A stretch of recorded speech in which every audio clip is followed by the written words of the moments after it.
Чому фінансове планування важливо з першого дня і взагалі до моменту відкриття підприємницької діяльності? Коли ви будь-що починаєте робити, наприклад, навіть плануєте просто купити будинок, да? Або плануєте купити машину вдома. Що ви робите? Аналізуєте свої доходи, аналізуєте свої витрати, дивитесь, яку суму ви можете відкладати. Далі що робите? Звертаєтеся до банку, який кредит він може дати, дивитесь про позиції техніки, яка була в використанні, наприклад. Дивитесь, яка сума у вас заощаджень вже лежить на даний момент. І плануєте, коли ви зможете накопичити або на повну вартість об'єкту, і ви його тоді можете, наприклад, за нижчою ціною купити на вільному ринку, або ви хочете брати кредит і вам сказали, яку суму потрібно внести спочатку, наприклад, 25%. Так, ви вже знаєте суму, ви обрали приблизно те, що ви хочете купити, ну, скажімо, ваш автомобіль, так, ви мрієте про новий. Ви маєте орієнтовні цифри, до яких ви будете йти. Далі що ви робите? Ви бачите, наприклад, що суму, яку ви можете відкладати, вона невелика. Значить, ви аналізуєте свої витрати, думаєте, які з них можна скоротити або тимчасово усунути. Ну, наприклад, ви часто їздите відпочивати і на це витрачаєте десь приблизно 4-5 тисяч доларів. Так? Ну, це така суттєва сума, яка може половину уже вашого внеску компенсувати на той автомобіль, який ви хочете купувати. Тоді ви вирішуєте, цей рік ми не будемо відпочивати, але цю суму ми будемо відкладати для внеску. На таких простих речах ви ж теж плануєте. Да? А коли ви відкриваєте свій бізнес, то чомусь дуже багато підприємців вирішують, що опа, раз, і вони щось придумали, щось там привезли, або пішли на курси Амазону, як торгувати, і отут в них полються купа грошей. Ні. Нічого такого не відбудеться насправді. Ну, хіба це може бути якийсь там виключний випадок, дуже класний товар, і у вас тут насипались грошей. Але далі, якщо у вас не було чіткого плану, не встановили точку беззбитковості. Що це таке точка беззбитковості взагалі? Це сума, по суті, доходу або кількість товарів, які ви повинні продавати, бо вона вимірюється в натуральних грошових показниках, для того, щоб покрити всі свої постійні витрати. Як це рахується? Дуже просто. Коли ви вже маєте перед собою розкладений план витрат, ви їх можете поділити на дві частинки. Перша – це постійні, друга – це змінні витрати. Змінні витрати – це все те, що змінюється в залежності від закупки товару. Наприклад, вартість того самого товару, який ви продаєте, купуєте, от постійно він міняється. Упаковки якоїсь там, зарплата працівників, які приходять його упаковувати конкретно. Це теж змінна витрата, тому що ви їх коли запрошуєте? Тоді, коли вам треба його спакувати, відправити. Да? Це змінна частинка. Але у вас ще є постійна. Якщо ми там беремо, для прикладу, торгівлю товарами, то у вас є склад, де ви їх зберігаєте.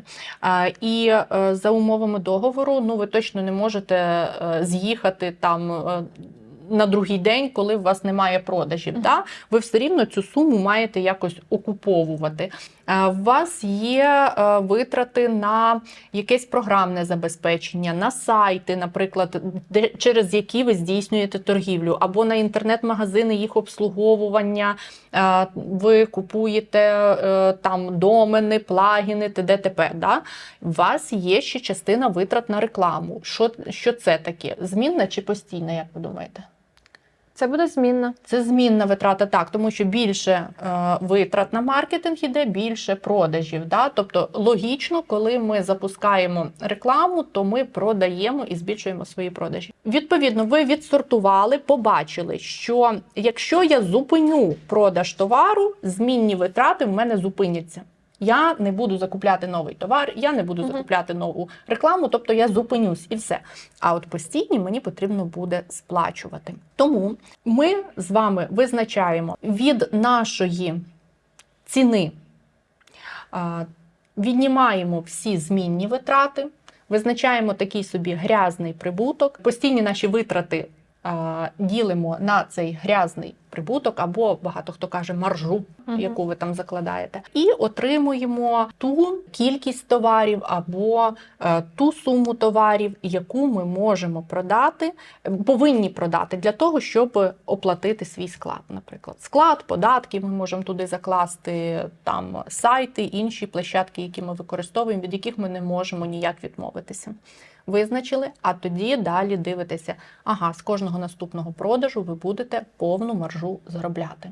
Тобто отут вже починається ваш прибуток. Але щоб зробити цей простий економічний підрахунок, це перший курс економічного факультету, вам потрібно обов'язково розмежувати свої доходи і всі свої витрати розкласти, розписати по одненькому. Оце і є ваш фінансовий план, це є ваш бюджет. Далі ви вже від цього дивитесь, ага, значить я маю продавати на таку от суму, там, припустимо, я маю продавати на 1 мільйон в місяць, щоб в мене залишалося і плюс якийсь прибуток я заробляв. А я зазвичай ще до цих постійних витрат додаю ту зарплату, той прибуток, який сам підприємець має забрати з цього бізнесу. Це логічно правильно, тому що він самий перший виснажиться і покине цей бізнес, якщо не буде заробляти нічого. Тому він обов'язково в кожному місяці має заробляти із того бізнесу, якщо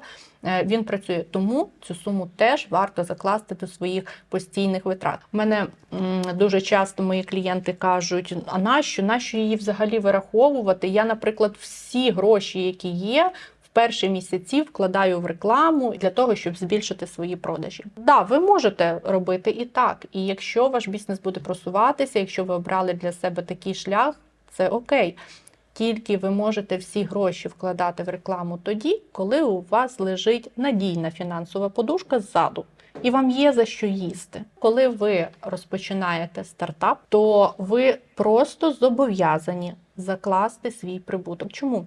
Бо ви можете піти на будь-яку іншу роботу і заробляти там, нічого не вкладаючи своїх емоцій, не вкладаючи свого таланту, повного робочого часу в 24 години, а то й в 25 на добу, для того, щоб розвинути свій бізнес. Тобто ви можете жити спокійним життям, заробляти ті самі кошти. Тому як мінімум ці кошти ви повинні закласти як прибуток у той бізнес, який ви розпочинаєте. Якщо ви бачите зі старту, що цей бізнес не буде приносити вам такого доходу і не буде його приносити не тільки за перших 6 місяців, а й за перших 2-3 роки, і фінансової подушки у вас немає, я би дуже обережно розпочинала такий бізнес і добре подумала б, чи це потрібно. Дуже часто спрацьовує такий фактор, що коли ти багато сил в щось вклав,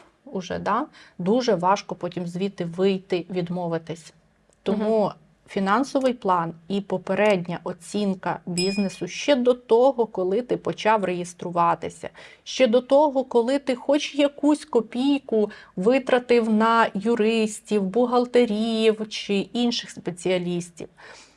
Оце фінансове планування дає тобі можливість прийняти правильне рішення і обрати найкращий із варіантів бізнесу. Тому дуже часто взагалі мене запитують про те, от який бізнес 100% принесе доходи, от де я зароблю. Там, де ви проплануєте і порахуєте наперед. А заробляти можна в будь-якому бізнесі. Немає такого бізнесу, в якому не можна заробляти. Но якщо ви не маєте фінансового плану, не маєте стратегії, не досліджували маркетинг, не досліджували ринок, вибачте, тоді, звичайно, нічого не вийде. Добре, Лариса, якщо перед початком підприємницької діяльності фінансову стратегію було пробудовано, тобто все було визначено, постійні витрати, тимчасові і різні нюанси. Пропрацювали орієнтовно півроку, після чого не почало вистачати обігових коштів, почали там відкладати розрахунки з нашими постачальниками для того, щоб заплатити заробітну плату, податки. Що тоді діяти на такому етапі, коли бізнес зупинився трішки у зв'язку із нестачею обігових коштів, тому що товар на місці стоїть, за товар з нашим постачальникам ми не можемо заплатити, тому що ми розуміємо, що першочергово це податки, це штрафи. Але не враховуємо те, що наш постачальник чекає. Що тоді робити із цим фінансовим плануванням? Для того і є фінансовий план, і ви його маєте продовжувати вести надалі і проплановувати собі витрати кожного періоду. От якщо б ви наперед заклали суми податків, то ви б зберігали для них кошти із кожного вашого продажу. А так ви ж їх просто кудись поділи. Насправді фантазія власника, куди подіти гроші, вона безмежна. От, і якщо він не має чітких статей витрат на кожен місяць, що ось це йому треба покрити, значить на це кошти мають лежати, то він їх обов'язково кудись подіне. От, саме тому дуже важливо продовжувати фінансове планування, ввести і грошовий потік, звіт про грошові потоки, і звіт про прибутки і збитки паралельно, для того, щоб можна було побачити, які в тебе заборгованості, які в тебе планові витрати, і залишити відповідну суму коштів. Якщо ж трапляється так, що коштів все рівно не вистачає, тому що ринок змінився, тому що ви втратили покупця, тому що стались якісь непередбачені історії, яких ви не могли спланувати. Тоді потрібно шукати додаткові надходження, додаткові вливання. Зазвичай компанії шукають або інвесторів, або звертаються до банків. Але це теж дуже ризиково, коли ти вже потрапляєш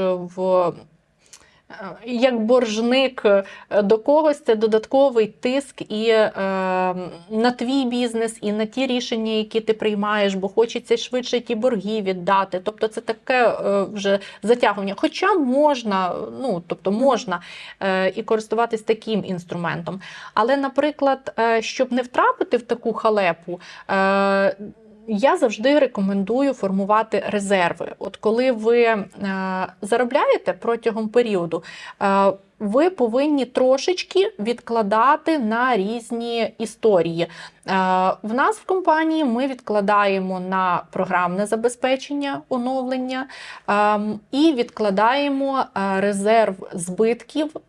Це такі кошти, взагалі в економічному аналізі є таке золоте правило, що ти маєш відкласти 6 місячних розмірів своїх витрат, принаймні постійних витрат, як мінімум, краще загалом всіх витрат, які несе компанія кожного місяця, зафіксувати, обрахувати цю суму і відкласти бажано в валюті, в будь-яких інших збереженнях, в депозиті, там, де ці кошти будуть завжди відділені і можуть швидко перекрити будь-які отакі збитки. І до цієї суми ти не торкаєшся, поки не виникла отака от ситуація, коли в тебе касовий розрив і тобі терміново треба додаткові грошові вливання, то в тебе завжди отой резерв лежить. Тобто, наскільки правильно ми зрозуміли,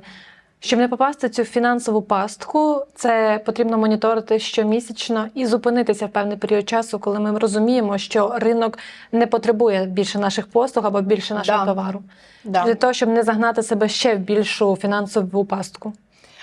Так, це якщо ми вже проаналізували, побачили, що ринок змінився і далі нема куди рухатись. Якщо це тимчасова проблема була, тоді ми беремо з резерву, компенсуємо витрати і продовжуємо далі працювати, знаходити нових покупців.